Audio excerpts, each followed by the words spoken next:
फलस्तीन, Palestine या यरूशलेम नाम सुनते ही माइंड के अंदर जंग की कैफियत आ जाती है।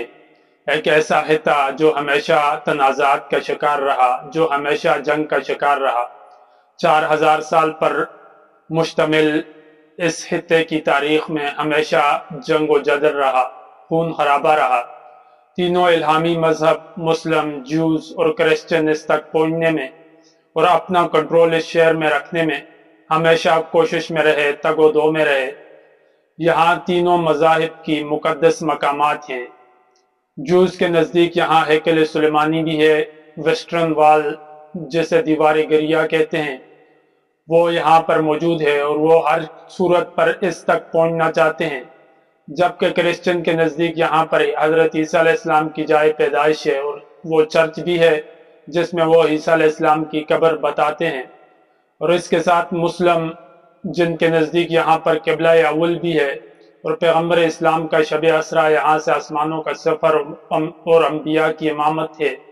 तो इसलिए ये तीनों इल्हामी मज़ाहिब, तीनों इल्हामी रिलीजन्स के नज़दीक इंतहाई मुकद्दस तरीन मकामात होने की वजह से ये शहर हमेशा जंग व जदल में रहा, हमेशा फसादात में रहा, हमेशा किसी न किसी रिलीजन्स की तरफ से इस पर अटैक किया जाता है।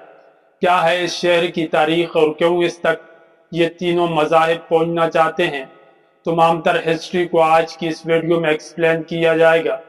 पॉइंट बाई पॉइंट 4000 साल तारीख को मैं आपके सामने रखूंगा। इससे मौजूदा सूरत हाल को समझने में काफ़ी सारी आसानी होगी, तो इसलिए आपने वीडियो में बने रहना है।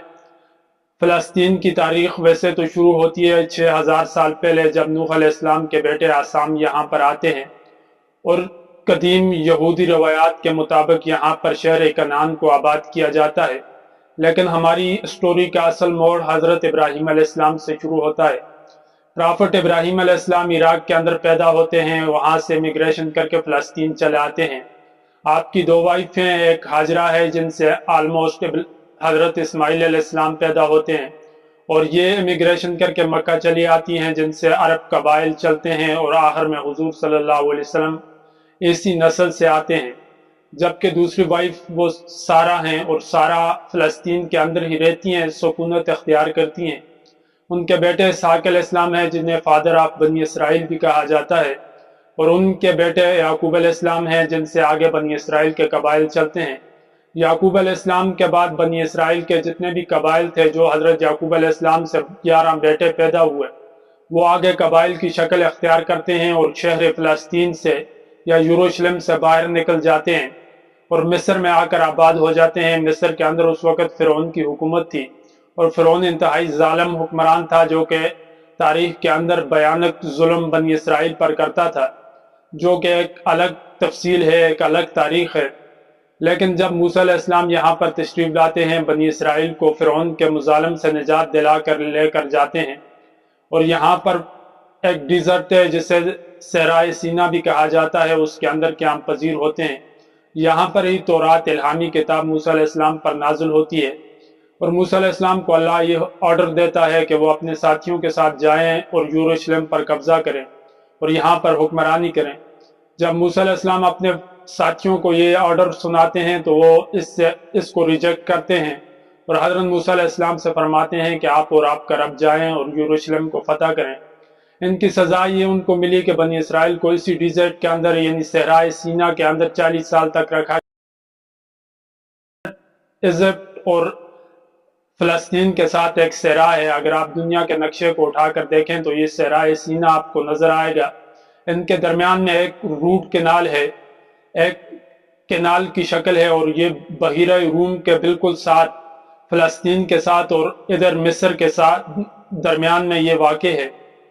ये तो नक्शे की अलग बात है, लेकिन हम जो बात करते हैं वो मूसा अलैहिस्सलाम यहाँ से मूसा अलैहिस्सलाम के जाने के बाद जाशवा या यूशा अलैहिस्सलाम आते हैं और वो बनी इसराइल को मुत्तहिद करके वो यरूशलेम पर कब्जा करते हैं, यरूशलेम को फतह करते हैं और यहाँ पर बनी इसराइल यानी यहूदियों की हुक्मरानी का दौर शुरू होता है। यूशा के बाद ये कबाइल बहुत जल्द दोबारा बिखर जाते हैं, बाहर निकल जाते हैं, लेकिन दोबारा हज़रत दाऊद अलैहिस्सलाम आते हैं, वो इन सबको दोबारा इकट्ठा करके यरूशलेम पर दोबारा हुक्मरानी की एक बुनियाद रखते हैं। असल یروشلم کی تاریخ حضرت داؤد علیہ السلام سے شروع ہوتی ہے۔ حضرت داؤد علیہ السلام یہاں پر اس شہر کو بناتے ہیں، سنوارتے ہیں۔ یہودیوں کے نزدیک اس شہر کا نام گولڈن سٹی بھی ہے، یعنی یہ سنہری شہر بھی اسے کہا جاتا ہے، کیونکہ داؤد علیہ السلام نے اس میں ایسے پتھر کا استعمال کیا جو سنہری رنگ کا تھا، اور صبح کے وقت سورج کی کرنوں کے ساتھ یہ جگمگا اٹھتا تھا، سنہری رنگ پیش کرتا تھا، اس لیے اسے گولڈن سٹی بھی کہا جاتا ہے۔ یروشلم یہ ابراہیم علیہ السلام کا دیا گیا نام ہے، جسے پیسفل پلیس کہا جاتا ہے، یعنی امن کی جگہ کہا جاتا ہے۔ اور جیسے ہی اس شہر کے اندر حضرت داؤد علیہ السلام کی انٹری ہوتی ہے، اس کے بعد حضرت سلیمان علیہ السلام بھی یہاں پر آتے ہیں، اس شہر کو بناتے ہیں۔ اس کے اندر سڑکیں تعمیر کی جاتی ہیں، تجارتی لحاظ سے اور سیاسی لحاظ سے یہ شہر انتہائی مستحکم کیا جاتا ہے۔ تجارتی مراکز میں سے ایک بڑا مرکز بن جاتا ہے، اکنامک کوریڈور بن جاتا ہے۔ اس کے ایک طرف بحیرہ عرب ہے جو کہ تمام یورپین ممالک کو اپنے ساتھ روٹ کینال کے ذریعے ملاتا ہے، جبکہ دوسری طرف یہ ایشین ممالک کو بھی اپنے ساتھ ملاتا ہے، اور مڈل ایسٹ کے جتنے بھی ممالک ہیں وہ بھی اس کے ساتھ ملتے ہیں۔ تو اس لحاظ سے یہ تجارتی امجگاہ بن چکا تھا حضرت سلیمان علیہ السلام کے دور میں، اور طرح طرح کی تجارت کرتے تھے۔ یہ وہ وقت تھا جب کہ یہودیوں کو عروج کا دور تھا، جبکہ فلسطین کی تاریخ میں مکمل امن تھا۔ اسے بنایا گیا، حضرت سلیمان علیہ السلام نے یہاں پر ٹیمپل کو تعمیر کیا گیا، پہلی بار ایک عبادت گاہ بنائی گئی جسے ہیکل سلیمانی بھی کہا جاتا ہے، اور 400 سال تک اس شہر کے اندر سلیمان علیہ السلام کے بعد بنی اسرائیل نے حکومت کی۔ لیکن یہودی چونکہ سلیمان علیہ السلام کے بعد عیاش ہو گئے، اور انہوں نے کافی سارے گناہوں کے ارتکاب کیے، جن میں سے تورات کے اندر انہوں نے ترمیم کی، تورات کے اندر رد و بدل کیا، جس کی یہ سزا انہیں ملی کہ یہاں پر عراق کے اندر ایک بہت بڑے امپائر نے جنم لیا جسے بخت نصر کہا جاتا تھا۔ بخت نصر نے عراق سے جا کر یروشلم پر قبضہ کیا، اور یہاں پر جتنے بھی یہودی تھے، بنی اسرائیل کے قبائل تھے، ان سب کو قتل کرنا شروع کیا، اور بڑی بے دردی سے یہاں پر ہیکل سلیمانی کو ختم کر دیا گیا، جو کہ آج تک دوبارہ نہیں بن سکا۔ شہر کے اندر بالکل تیس نیس کر دیا، تحریب کاری کر دی گئی، تمام عمارتوں کو منہدم کر دیا گیا، شہر کا حلیہ ہی چینج کر دیا گیا، تمام نقوش کو مٹا کر۔ یہاں پر جو یہودیوں کے بچے، عورتیں اور یہودی زندہ بچے تھے، انہیں لے کر عراق لے آیا، اور یہاں پر وہ عراقیوں کی غلامی میں زندگی بسر کرنے لگے۔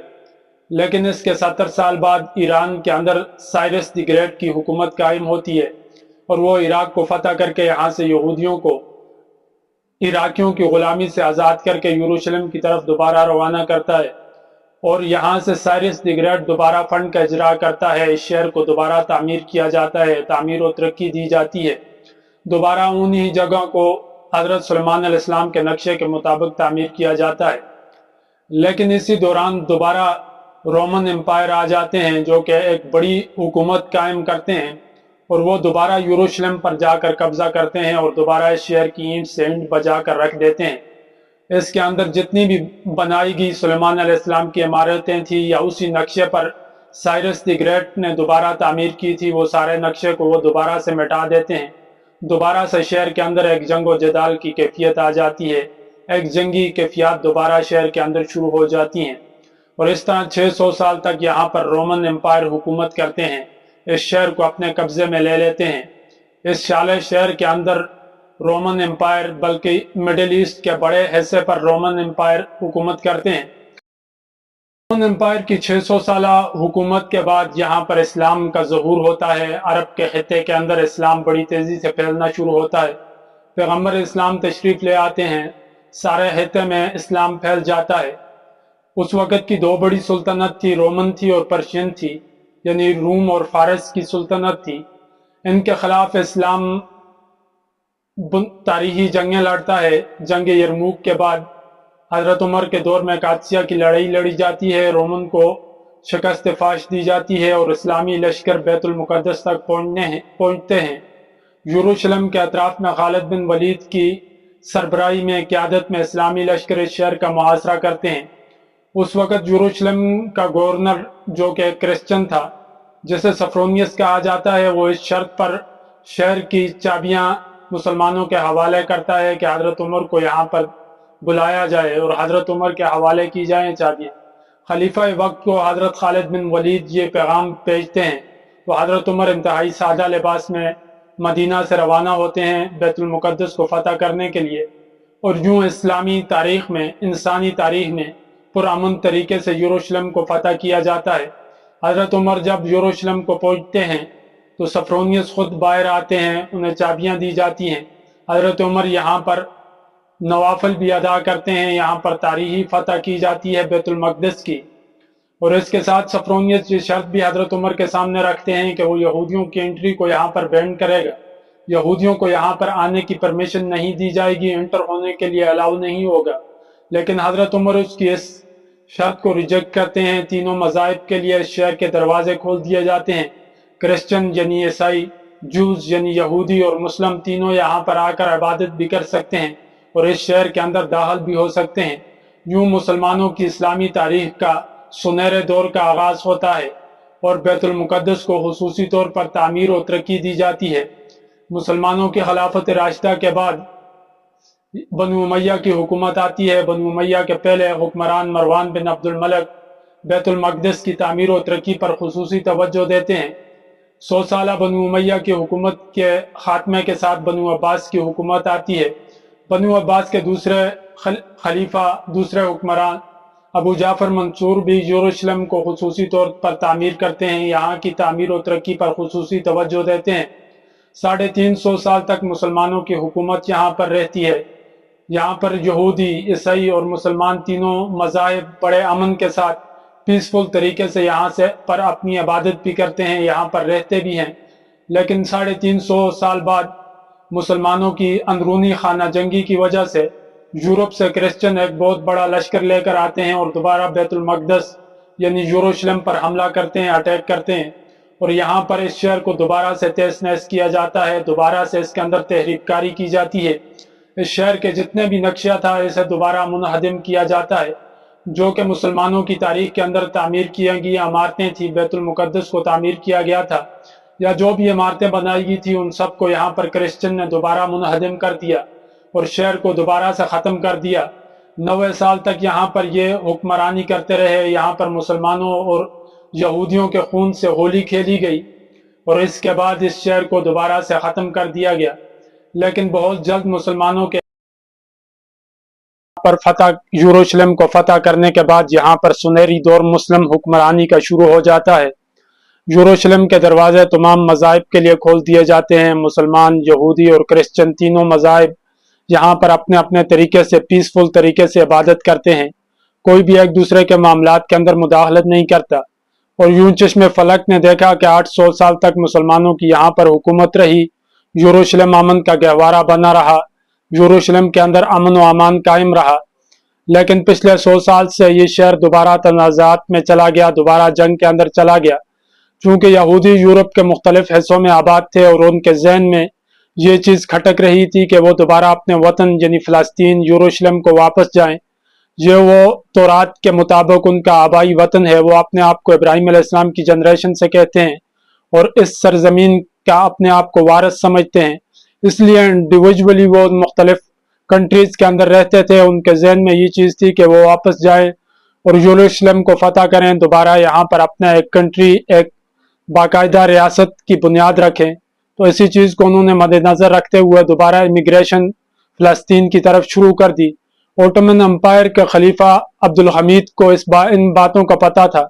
वो इनकी साजिश से बखूबी आशना थे, इसलिए उन्होंने यहाँ पर इनको एंट्री को अलाउ नहीं किया। यहाँ पर उनको मुस्तकिल तौर पर परमानेंट रिहाइश देने के लिए यहाँ पर अलाउ नहीं था। लेकिन जैसे ओटोमन एम्पायर कमज़ोर हो जाती है तो दोबारा यहूदी यूरोपियन के मुख्तलिफ ममालिक से यहाँ पर तशरीफ़ लाते हैं और यहाँ पर आकर बसना आबाद होना शुरू हो जाते हैं। और ये यरूशलेम के एक नए बाब का आगाज़ होता है जो कि पिछली 100 साल तारीख़ है। पहली जंग अजीम के बाद इसके अंदर जो हालात रोनमा होंगे वो एक दूसरी वीडियो में मैं एक्सप्लेन करूँगा। सारे फैक्टर को आपके सामने रखूँगा। बिलफोर डिक्लेरेशन से लेकर पील कमीशन तक अक़वाम मुत्तहिदा के दोगलापन को भी सामने रखा जाएगा। अरब रहनुमाओं की यहाँ पर पॉलिसियों को भी सामने लाया जाएगा। सारी चीज़ों को मैं अगली वीडियो में एक्सप्लेन करूँगा। आज की वीडियो में मैंने 4000 साल यरूशलेम की हिस्ट्री को आपके सामने रखा है। आई होप कि आपको वीडियो अच्छी लगी होगी। फिलिस्तीन की तारीख से आप काफ़ी हद तक वाकिफ हो चुके होंगे। 4000 साल तारीख पर सरसरी नज़र थी जो पॉइंट बाई पॉइंट मैंने आपके सामने रखी है। आई होप कि आपको वीडियो अच्छी लगी होगी। वीडियो को लाइक ज़रूर करें, चैनल को सब्सक्राइब करना ना भूलें। मिलते हैं एक नेक्स्ट वीडियो में, तब तक के लिए खुदा हाफिज।